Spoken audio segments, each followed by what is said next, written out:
Assalamu alaikum warahmatullahi nahmaduhu wa nasalli ala rasulihil kareem wa ba'd fa'auzu billahi minash shaitanir rajim alhamdulillah nasta'inuhu wa nastaghfiruhu Allahumma salli ala Muhammadin wa ala ali Muhammadin kama sallaita ala Ibrahim wa ala ali Ibrahim innaka Hamidum Majid Rabbi shrah li sadri wa yassir li amri wa hlul 'uqdatam min lisani wa yafqahu qawli Ya hayyu ya qayyum bi rahmatika astaghith astaghfirullah rabbi min kulli zambi wa atubu ilayh. Dear brothers and sisters, alhamdulillah, we have been going through this month of Ramadan very quick, alhamdulillah, and today I cannot believe, alhamdulillah, we are going to discuss Juz 16 and 17 as well, inshallah. Before I get there, a day before yesterday, we gone through Juz number 15. If you would all recall, we have discussed Surah Bani Israel, and we discussed quite a lot of topics there. We discussed Surah Al-Kahf as well, that explains detailed message of Isra. And we had, alhamdulillah, very good discussion from Brother Fawad yesterday on Isra topic. We learned that Hazrat Abu Bakr Siddiq radiyallahu ta'ala anhu were granted or rewarded with the title of Siddiq when he verified the matter of Isra even without meeting Rasulullah sallallahu alaihi wasallam, but only in response to Abu Jahl as well. This surah also talks about the respect your parents and make dua for them. And remember the dua we talked about a day before yesterday? Qul Rabbir hamhuma kama rabbayani saghira. Or Rabbul Alameen, please take care of my parents as they took care of myself when I was little, I was young. So this is a dua that I think we need to make sure that we keep making this dua for our parents as well. This surah explains beautifully all the rules of the family matters. It tells you a lot of the ethics of a good human being. It tells you the being good to the relatives.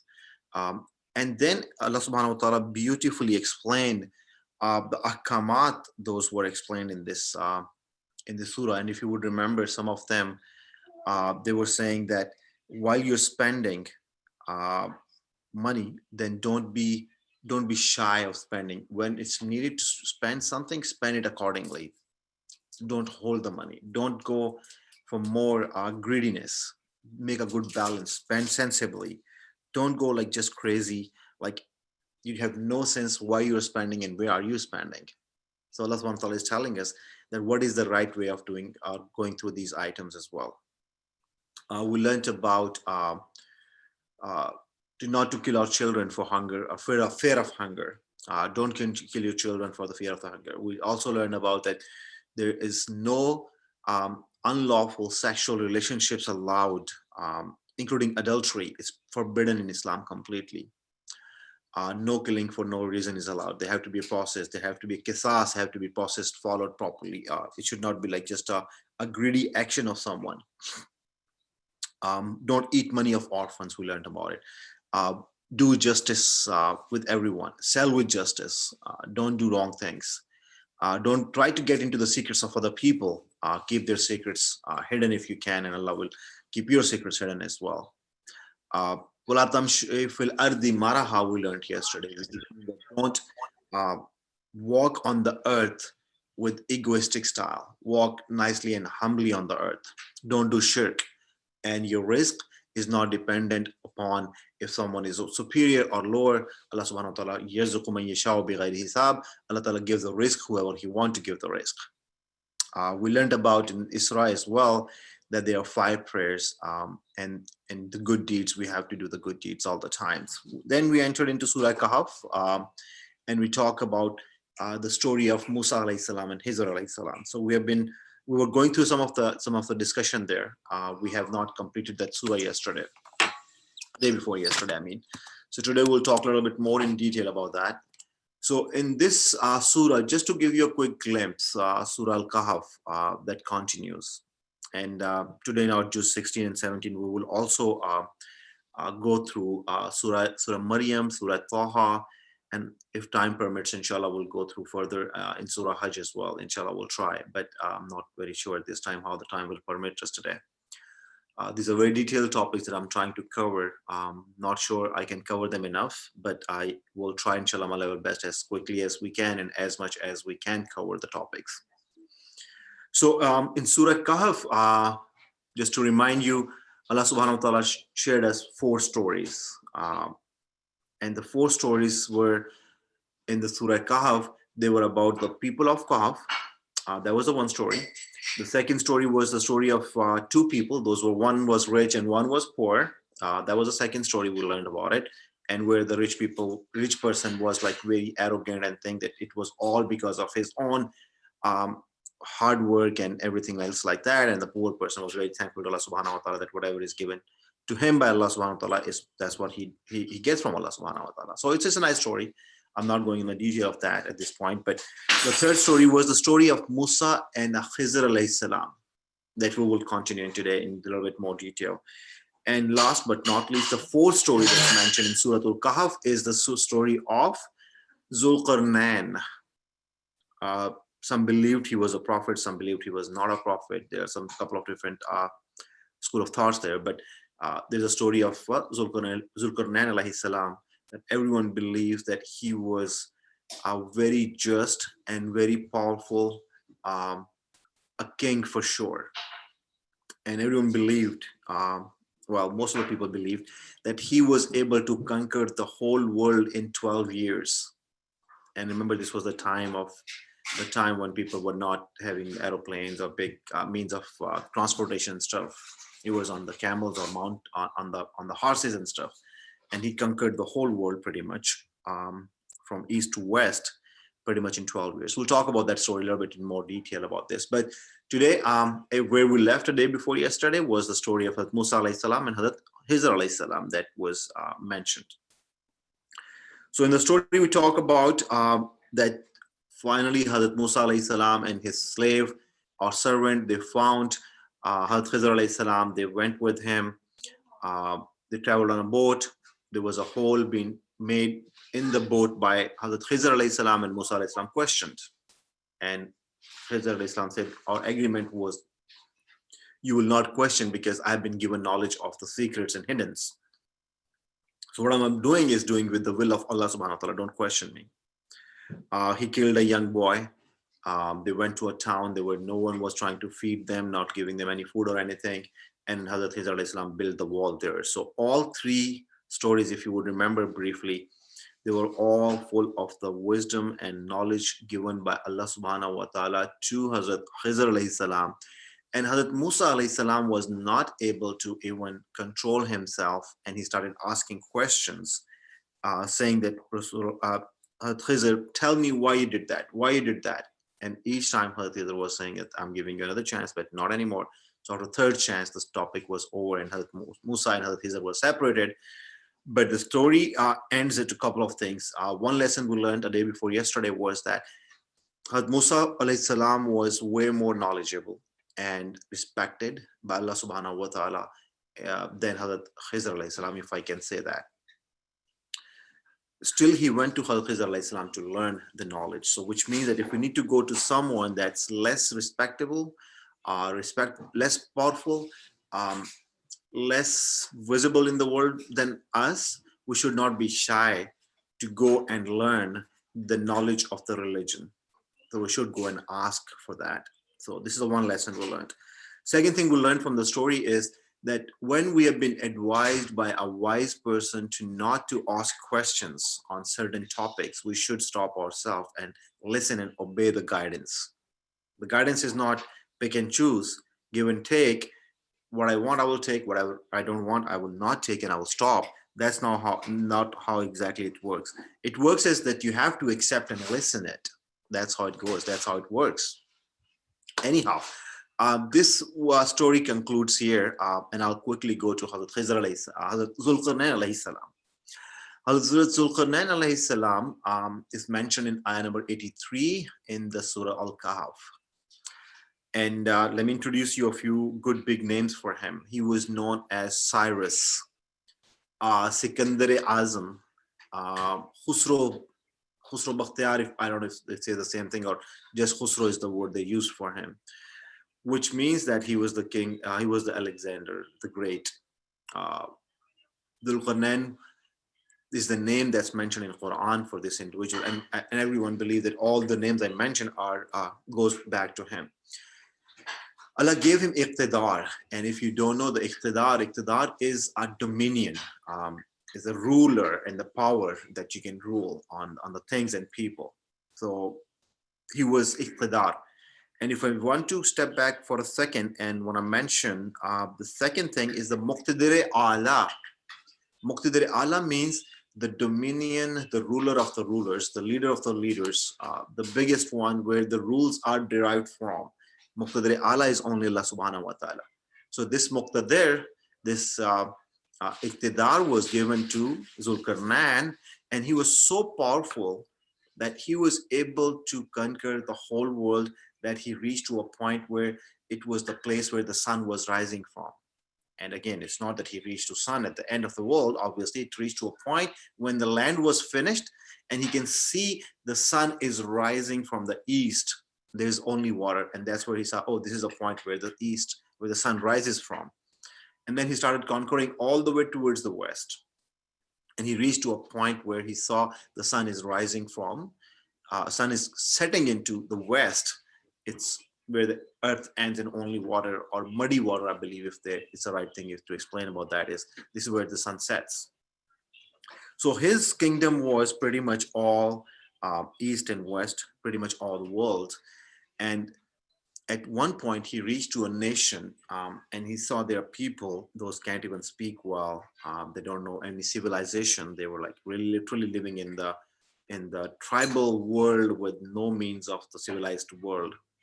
So when he reached there were Yajuj and Majuj. There were two nations living there.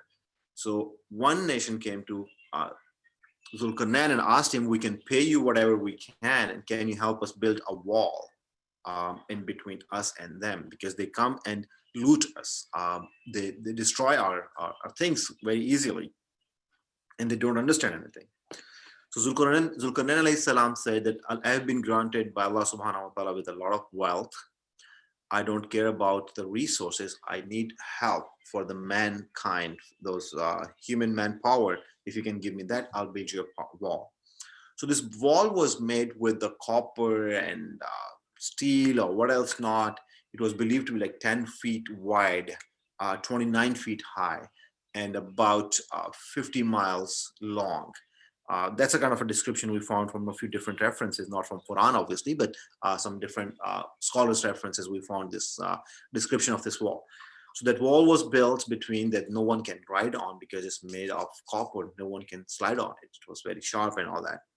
So this was a big wall, and this is where Zulkarnain alayhi salam protected. And this is where Allah subhanahu wa ta'ala mentioned him in the Quran, that people can take and seek guidance from his life as well. Moving along, 109 number ayah, Allah subhanahu wa ta'ala is now telling you and me one thing is that if Allah subhanahu wa ta'ala wanted, he could have written everything for him and we should have obeyed. Allah subhanahu wa ta'ala is telling us that if he wanted us all to believe in him, we would have believed in him. But he wanted us to understand, and then we need to believe. So in this specific ayah, Allah subhanahu wa ta'ala is telling in ayah number 109 in Surah Al-Kahf, is saying that if the sea were ink for writing the words of my Lord, the sea would be exhausted before the words of my Lord were exhausted. So this is something I want everyone to please understand, that if we started to praise Allah subhanahu wa ta'ala, we cannot even justify that. So when I'm doing this, I'm really scared and fearful in my own heart that I'm not able to like cover one or two juz. Impossible for me to in this 1 hour session. I'm trying to bring as important points as possible. So we are all here, at least we can learn something good. And the door of learning gets open for us. We go back, we open Quran, and we say, yeah, Brother Shafiq Rahman mentioned there is a reference of Quran of Zulkarnain. So let me go find more details on that. Yeah, he mentioned about Ashab-e Kahf, the people of Kahf, of the mountain, those who are in the cave. Let me go find more details about them and see what is the message that Allah subhanahu wa ta'ala is giving me and obviously us. What about the story of Musa and Khizr? Was it right? What was wrong? What is the more detail available? Let me do my own research. So please do that, and that will be the only place where we can actually learn the right message of Allah subhanahu wa ta'ala in the Quran. So this is where we and Surah Al-Kahf, and enters into Surah Maryam, which is the 19th Surah of Quran, and it's in the Juz 16, which is believed to be a Makkan Surah uh, that has 6 rukus and 98 verses. And as you know, the name of the surah is the Surah Maryam. And if we know, Maryam is referenced as Mary in the Christianity, mother of Jesus, mother of Isa alayhi salam, and Allah subhanahu wa ta'ala gave us the details here, and starts from the story of Hazrat Zakaria alayhi salam, that in his old age he was given a bishara of Allah subhanahu wa ta'ala, means a breaking news of from Allah subhanahu wa ta'ala, that Hazrat Zakaria in his old age will get a son named Yahya. And Yahya alayhi salam was a prophet in even his childhood, and he had a book, and he was a muttaqi, and very kind to his parents. So that's what we learn in the surah, that his father was old, and he was born at the time when his father was very old, and then he was still very respectful to his parents. That's what was the quality of Hazrat Yahya alayhi salam. Then it explains that the Maryam alayhi salam was ordered by Allah subhanahu wa ta'ala to go away from the neighborhood, from the community, and hide herself somewhere on the side. And then angel came in the form of a human, and it believed to be angel Jibreel alayhi salam came to her in the form of the human being and gave her a bishara.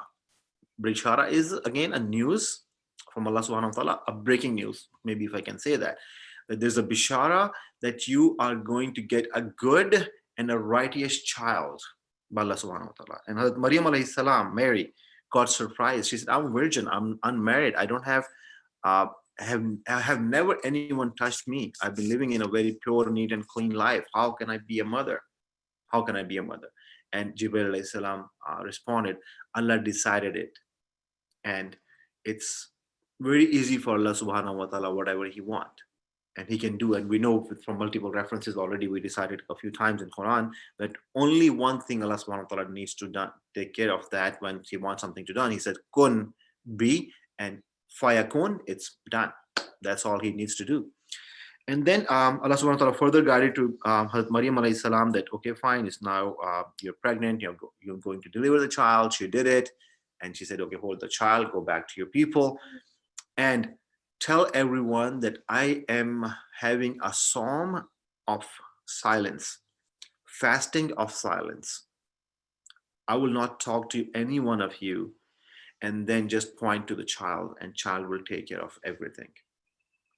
Hazrat Maryam alayhi salam was a believer, and she said, all right, I'll do the same thing. So then people came, she went to the people, and people looked at her, and she's carrying a child, and they said, Maryam, what you did? We were thinking you are one of the righteous people, and you can never do any wrong things. Where this child came from? What's the story? And she said, I have my fasting of silence. And she pointed to the child, and they were surprised how a child will talk. And child started talking with the order of Allah subhanahu wa ta'ala. He said, I am a man of Allah. I'm a man of Allah. He gave me prophethood and the book. And then everyone was quiet. And there are more details. So what I would want everyone to do is to please go back in the book of Quran, open Surah Maryam, and find more details about this story. Inshallah, you will learn quite a lot. The wisdom, the power of Allah subhanahu wa ta'ala, and everything you wanted to do, how easily is possible for him. Ayah number 51 talks about some prophets mentioned in that ayah. That a few prophets, especially that Ismail alayhi salam, and he's mentioned as that he was very solid on his promises. He would always kept his promise. He was very good in those things. And it says that he was a prophet of Allah subhanahu wa ta'ala. And it says further that Allah forgave, Allah's favorite prophet was Ismail alayhi salam as well. Then Quran tells us in this ayah and beyond a few ayahs down there as well, that Idris alayhi salam was another prophet, and he was Siddiq prophet, which means that he was truthful prophet. That's Hazrat Idris alayhi salam. It talks about that Hazrat Idris alayhi salam was raised to Allah subhanahu wa ta'ala on a high location. So that's what is mentioned in Quran, and I don't want to go in detail what's this mentioned about and all that. Ayah number 76 talks about the wrong people get the time relaxation from Allah subhanahu wa ta'ala, which means that they are given flexibility and time from Allah subhanahu wa ta'ala that they can do what? They can either revert back to Allah subhanahu wa ta'ala on good deeds, or they can stay on the bad deeds. Allah subhanahu wa ta'ala wanted them to come back to the right path. So he's giving them time, extension, today, tomorrow, maybe some other time they will come back to Allah subhanahu wa ta'ala.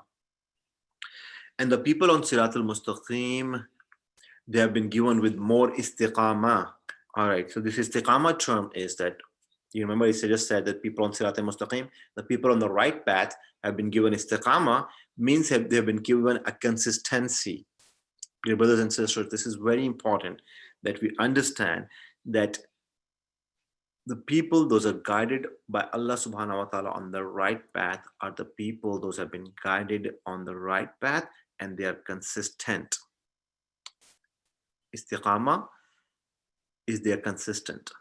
So this is, remember that Sirat al-Mustaqim, when we get to that, we have to be mustaqim and istiqamah, which means that consistently we have to stay on that path.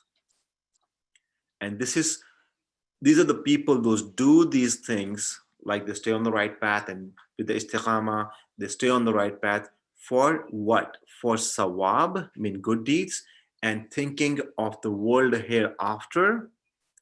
And then what will happen?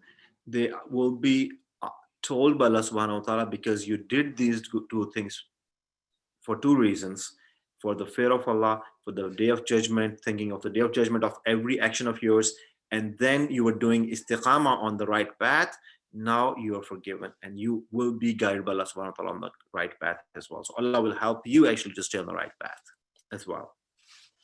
So that's something we learned. And here I would conclude Surah Maryam. We'll move on to Surah Taha quickly. Surah Taha is the 20th Surah of the Quran, Makkiyah Surah with 8 ruku and 135 ayahs. Here I would like to introduce you with the Harufe Muqatti'at. It's another term I want to introduce you with with. Remember that Taha, basically it's not a full word. It's considered as a broken word, or broken letters, if I can say that. Tha itself, a letter, and Ha, one more letter. So they're two letters combined, but it's not a word. The Taha's literal mean, I can have a different thoughts that I have been learning, that some believe that it's a name of Rasulullah sallallahu alaihi wasallam, and when Allah subhanahu wa ta'ala is trying to talk to him, he's calling him Taha, he's calling him sometimes Yasin. So these are a few names. Those people believe that maybe they're name of the Prophet sallallahu alaihi wasallam, but we do not have the right knowledge. So Haruf Muqatti'at are the words, those are letters, separate letters, but they don't have any meaning open to us, and Allah subhanahu wa ta'ala will give us this meaning of these words at the day of judgment, inshallah, and we'll learn more about these words. So these words called what? Harufe Muqatti'at, letters of Muqatti'at, broken letters. This surah opens with the same thing that I was just talking about. It's about Quran, that Quran is sent for guidance. It's not sent to us that we keep it in our pocket, in our mobile app, we keep it on our shelves, we don't open it ever, and even if we do, we just recite Arabic, we don't listen and understand. Quran is sent for guidance. So this surah tells you right in the beginning that this book have been sent to you for the guidance, and Allah knows everything hidden and secret or open. Everything, Allah subhanahu wa ta'ala knows it, and he's the only one, and his names are beautiful. Asma'ul Husna, we talk about it. So Allah subhanahu wa ta'ala is mentioning again for us. So now, once we know this book is sent to us for guidance, so let's try to learn as much as we can from this book, inshallah. All right, moving along further, in this surah, Taha, it talks about the story of Musa alayhi salam again. That he was coming from Madian, he was coming back from Madian, a town, a city, and at one spot he stopped by and they were gonna make some food. So he have his wife's food somewhere, and he went to someone's house to seek for some fire so they can make their own fire and can cook the food. So he went to get the fire, I believe, and when he was in that town, in that valley, he heard a sound, and the sound was, "Oh Musa, I am your Rabb. Remember Musa alayhi salam was Kalimullah, that he had an ability to talk to Allah subhanahu wa ta'ala. So this is what the reference exactly coming now here is saying, that Musa alayhi salam, oh Musa, I'm your Rabb. You are in a sacred valley of Tawa. Tawa, I think that's what it's called, Tawa. Remove your shoes for respect. You are chosen. Listen to Wahi, that message of Allah subhanahu wa ta'ala. Wahi is always a message of Allah subhanahu wa ta'ala. Listen to Wahi carefully. There's only one Allah. Worship Him only. Worship only one Allah. Worship me and remember me. Pray in my remembrance. And you're given miracles here. So now the next order was given to him. Now go back to Fir'aun and start inviting him to the right path. So in this ayah and following a few ayahs that I just mentioned, we learned a few things. That he was in the valley of Tawa, and Allah subhanahu wa ta'ala said that in this valley, take off your shoes because you are at the sacred place. So whenever there is a sacred place, we need to remove our shoes. That's one message. And second thing is that we can do act of respect to the things those are made respectful by Allah subhanahu wa ta'ala. That is okay. So this is a message I'm learning from here. I remember one of the scholars, I was meeting with him and I shook hand with him and I bended quite a lot actually. It's not ruku or astaghfirullah or anything like that, but I really bended respectfully in front of him. And he said, you're doing too much, which may be crossing the limits. And I said, no, I'm doing just in the matter of respect to you. So that's a kind of message I think I learned from this ayah, that now we know that Allah subhanahu wa ta'ala is telling us that we can do that.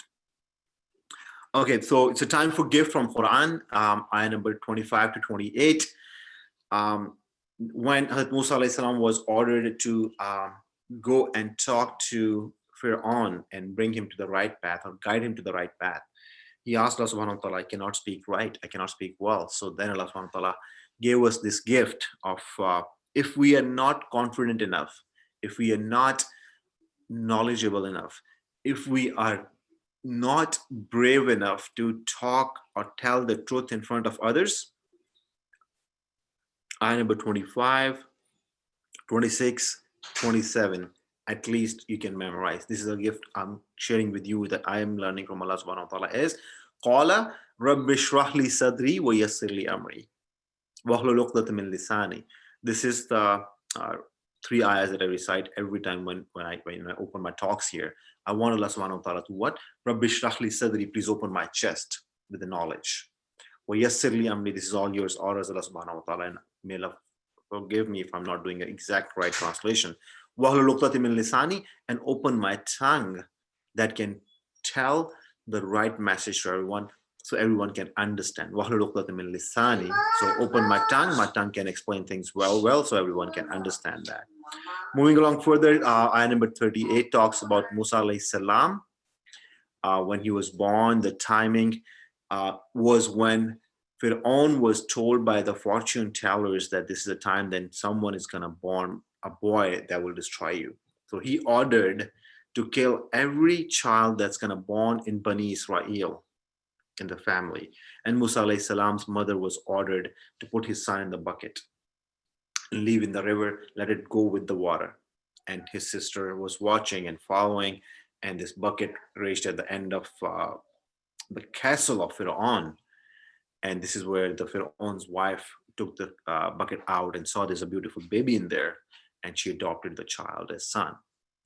And then she called Musa alayhi salam's mother to come and do the feeding and milking for him as well. So alhamdulillah, this is something we learned, that where Fir'aun was killing every child for the fear of that someone will break his kingdom, will destroy his kingdom, will bring him to the right path and all that.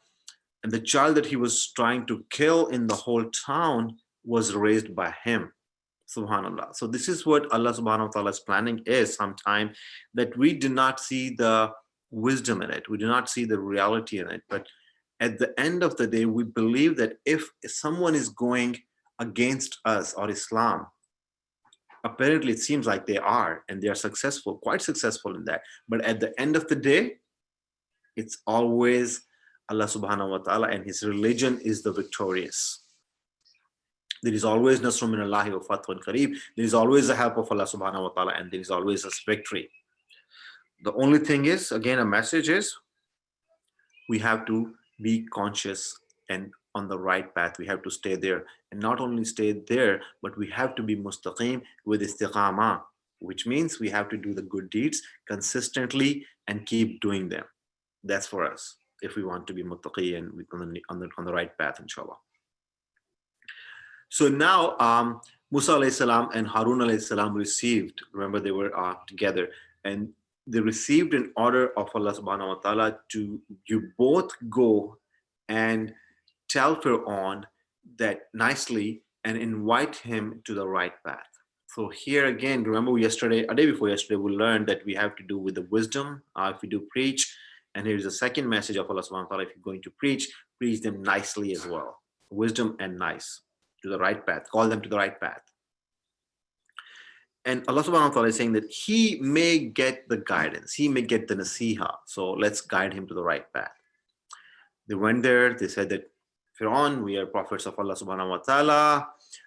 Don't be so hard and injustice to Bani Israel. Let them go, free them up, and follow Allah subhanahu wa ta'ala. And they deliver the whole message up there. Fir'aun asked about Allah and said, Musa alayhi salam, that Nazbil, are you a magician? Because you're doing these things and all that. Because Musa alayhi salam had all those miracles of Allah subhanahu wa ta'ala. So magicians came in competition with him. And we read about that story previously as well.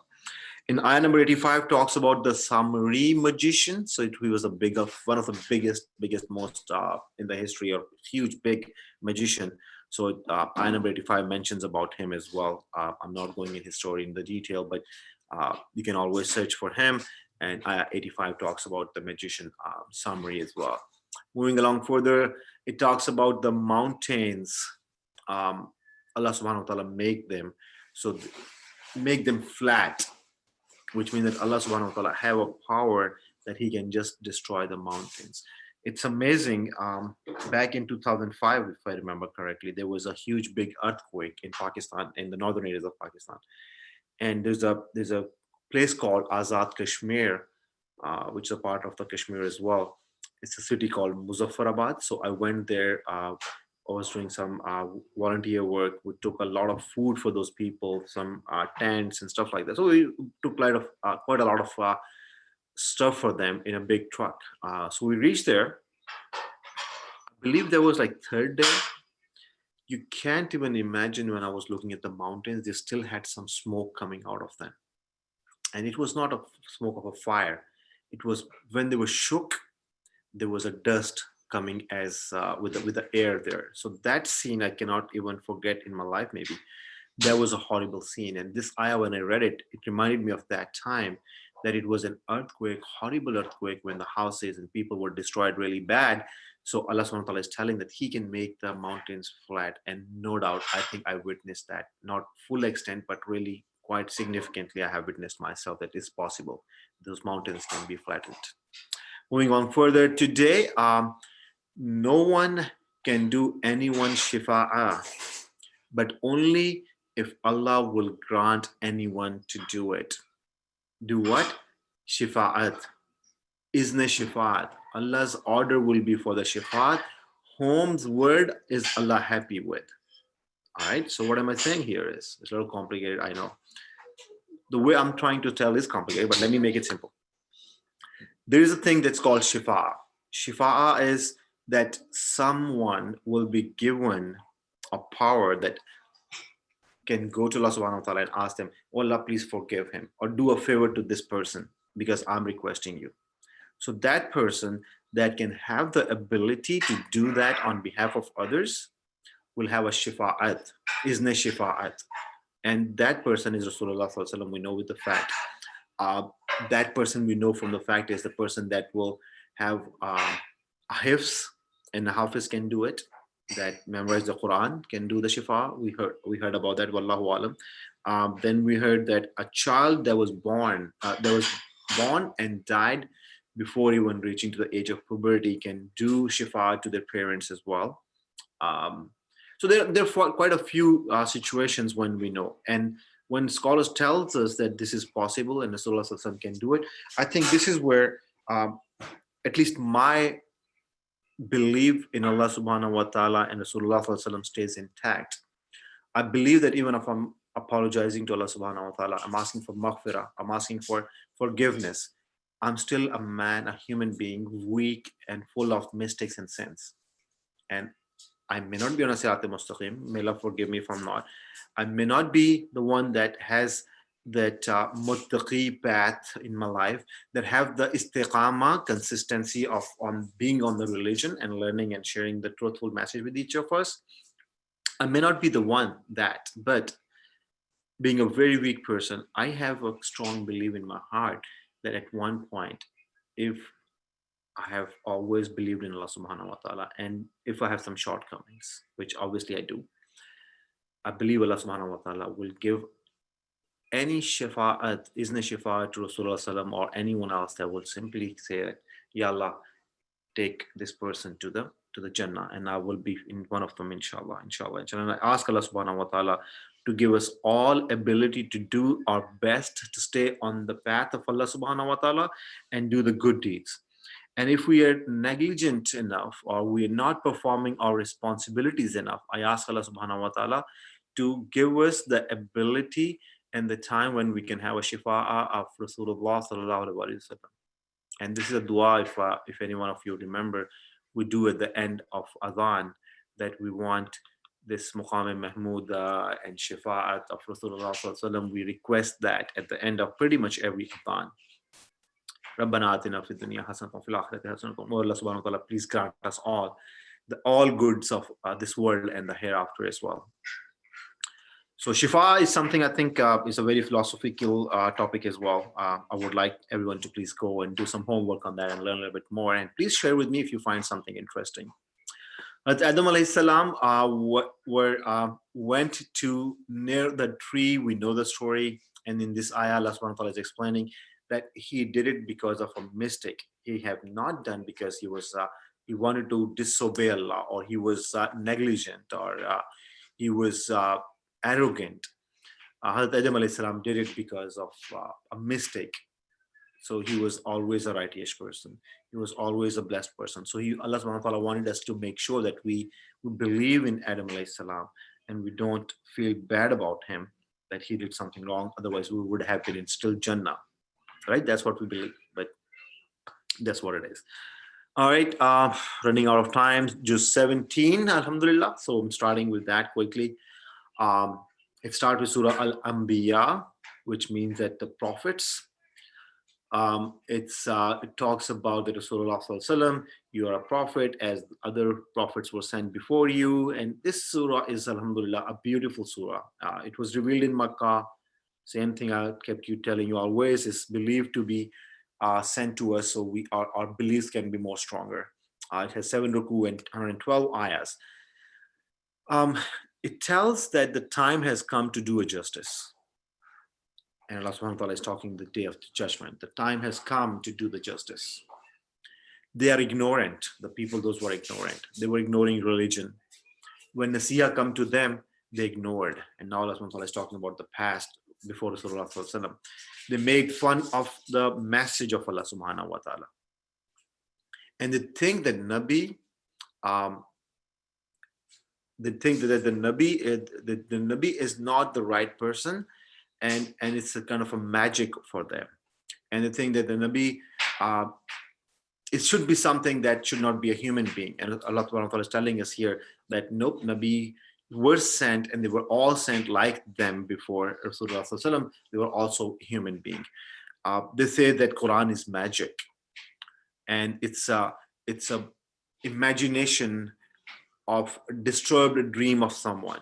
So you remember someone have a disturbed dream and he just imagined something and just start talking about something.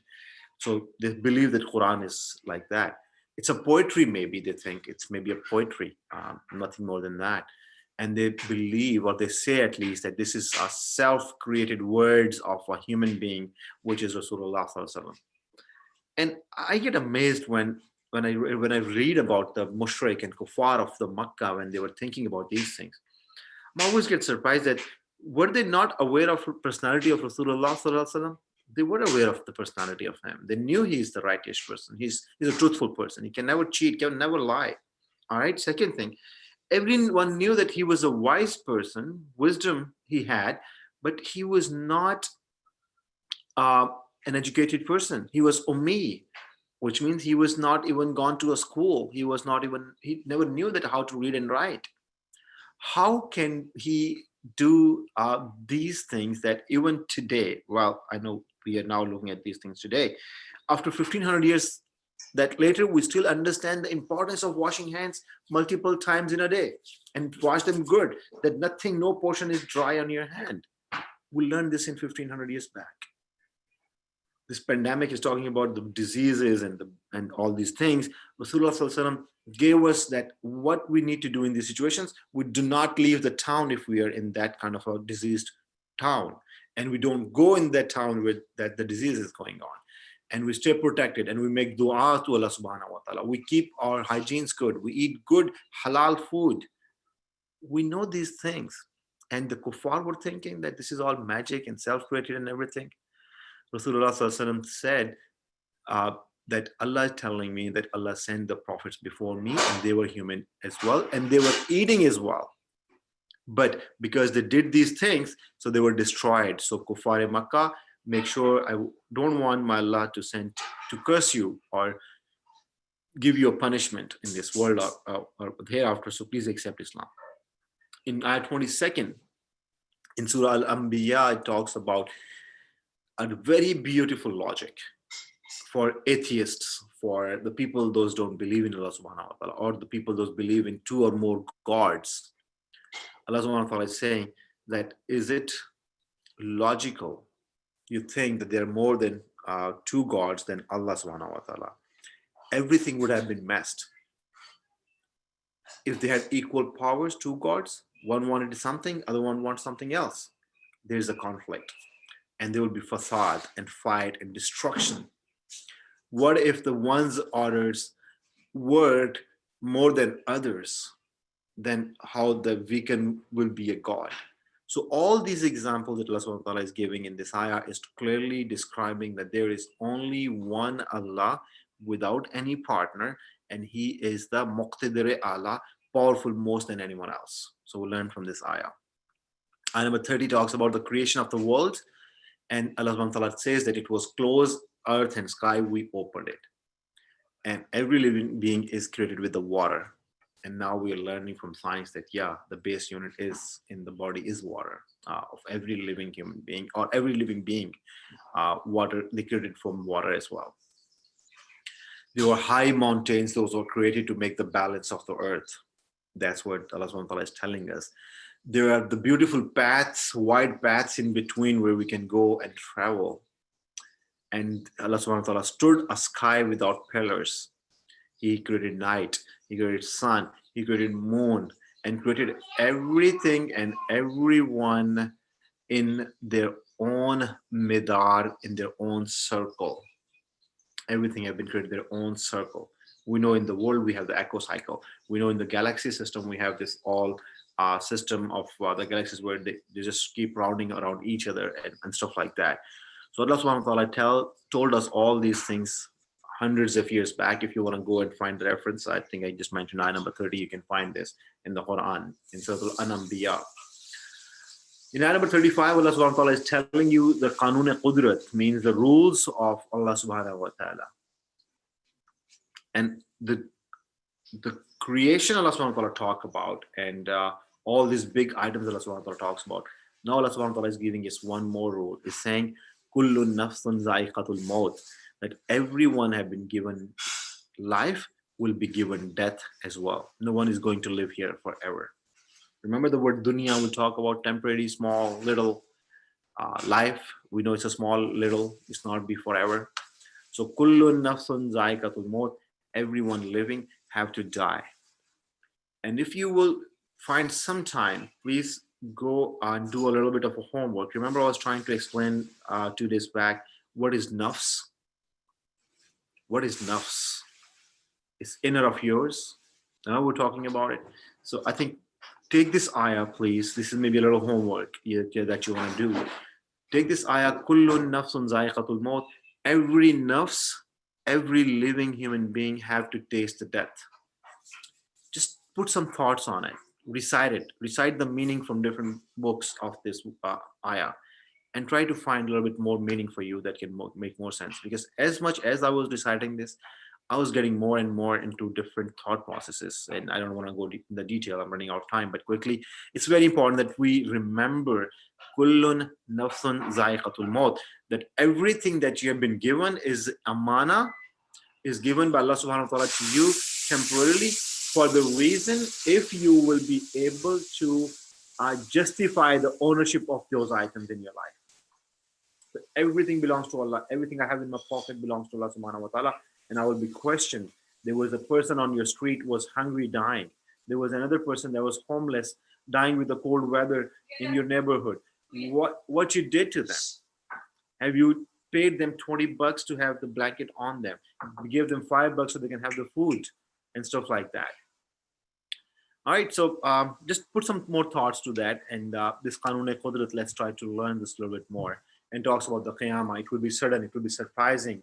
No one will be able to escape or refuse, and there will be no further extension of 1 month, 1 year, 1 day, 1 hour, 1 minute, 1 second, that even we can say astaghfirullah only.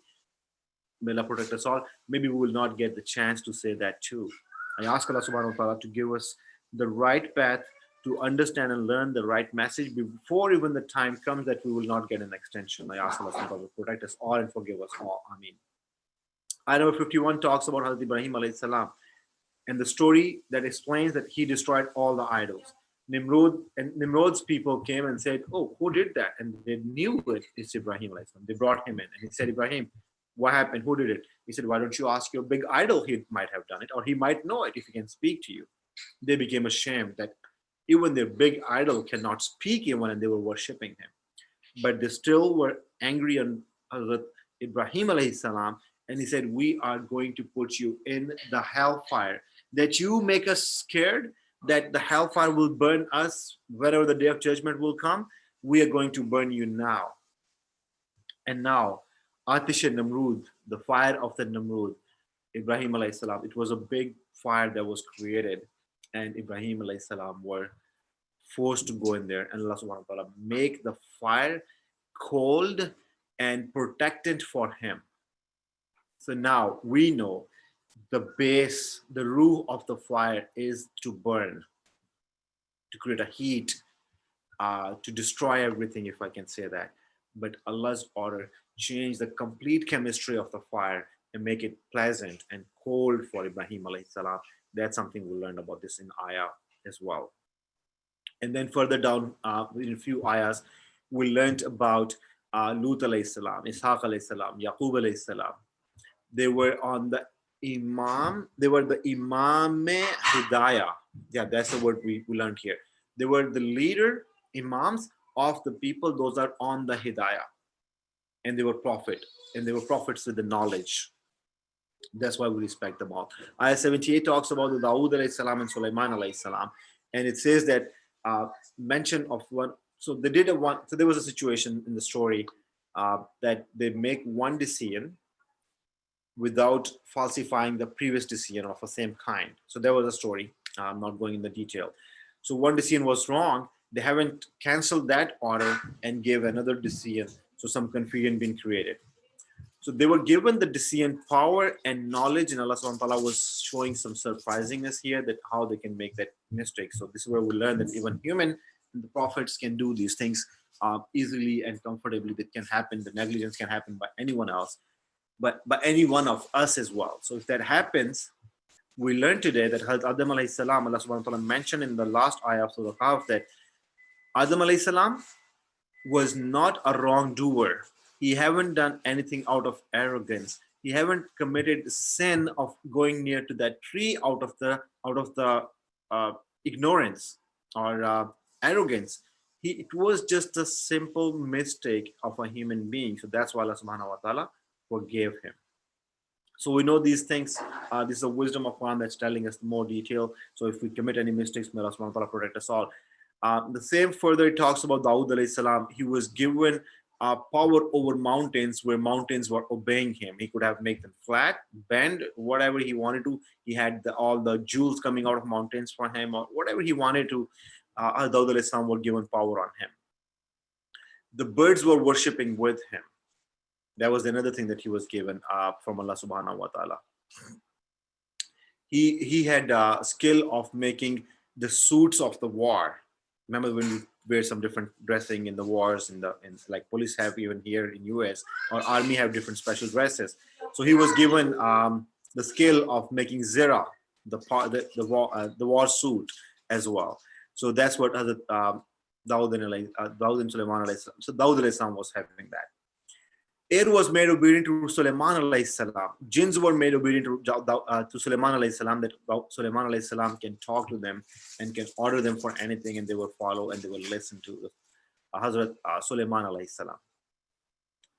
So once Ayub alayhi salam was in trouble and was in so much of a pain, so what happened was Allah blessed him, and Allah subhanahu wa ta'ala always bless us all. So we need to make sure that we have that belief in our heart that we will be blessed ultimately today or tomorrow, inshallah. Ameen.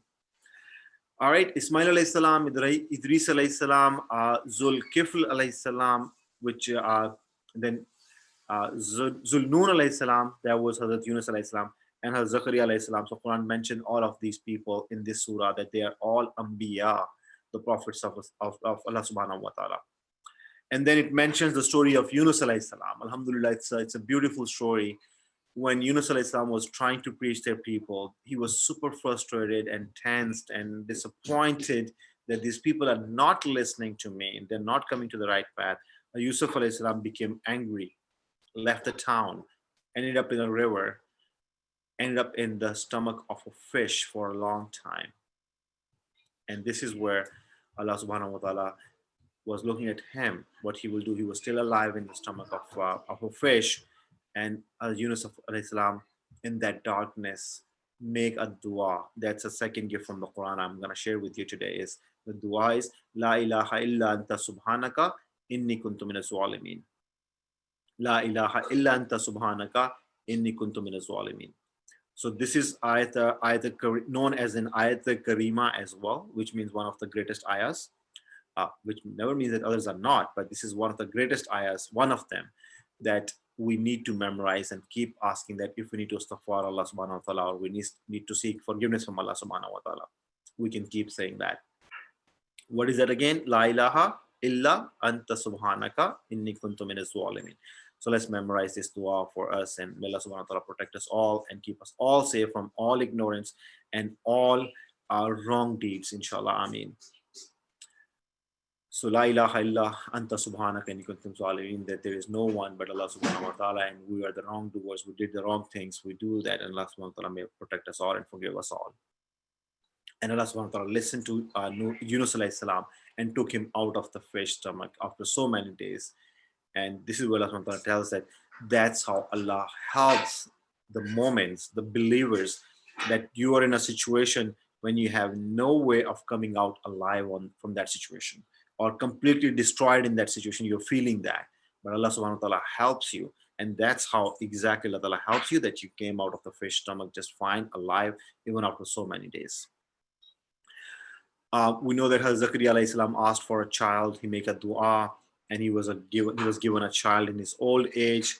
And then 107 ayah talks about وَمَا أَرْسَلْنَاكَ إِلَّا رَحْمَةً لِلْعَالَمِينَ. So this is where I would like to conclude. I'm over time. I would not be able to complete my 2 juz, but I'm stopping here. Tomorrow, inshallah, we'll start from Surah Hajj. But this is where I want to leave you all tonight. وَمَا أَرْسَلْنَاكَ إِلَّا رَحْمَةً لِلْعَالَمِينَ. وَمَا أَرْسَلْنَاكَ, and we have not sent you. أَرْسَلْنَاكَ, sent you, right? Illa, but rahmatan lil alameen, but the blessings and the kindness of alameen. And alameen is the plural word of an alim. And alim, as we know, is the world, is the sky, is the galaxies we can see here. So that's just one alam. And Allah subhanahu wa ta'ala sent him as a blessing of Alameen, which means Alame Arwah, Alame, this world where we are living, the world that we cannot see. I don't know how many any Alams Allah subhanahu wa ta'ala have created. But all the Alameen that Allah subhanahu wa ta'ala have created, He sent Rasulullah sallallahu alaihi wasallam as a blessing, as a kindness to all of us for that reason. So now, if you want or think that you need the blessings, you need the kindness, you are stuck somewhere, you're depressed, you're frustrated, you're looking at the road and there's no light at that end of the tunnel, anything that you feel in your life, just do one thing. Remember, وَمَا أَرْسَلْنَاكَ إِلَّا رَحْمَةً لِلْعَالَمِينَ, that Allah subhanahu wa ta'ala said to Rasulullah sallallahu alaihi wasallam, no other reason but for rahmatan lil alameen, for the blessings and the kindness of the alameen. And now, if you need the kindness, revert back to Rasulullah sallallahu alaihi wasallam, to his message. Atiyullah wa atiyu Rasul. Hablu minallahi wa tasimu bihablillahi jamiyan wa la tafarraqu. So all these three things is together, come together. Hold the path of Allah subhanahu wa ta'ala. You will never be left alone in your life. That's the message I'm going to leave you today, inshallah, with this وَمَا أَرْسَلْنَاكَ إِلَّا رَحْمَةً لِلْعَالَمِينَ. And I believe and ask Allah subhanahu wa ta'ala to keep us all on the right path and guide us on the right path with the same message. Dear brothers and sisters, please remember me in du'as, especially in the Ramadan. Whenever you raise your hands to Allah subhanahu wa ta'ala, please raise for me as well. And may Allah subhanahu wa ta'ala protect us all. Until then, see you tomorrow, inshallah. Assalamu alaikum wa rahmatullah.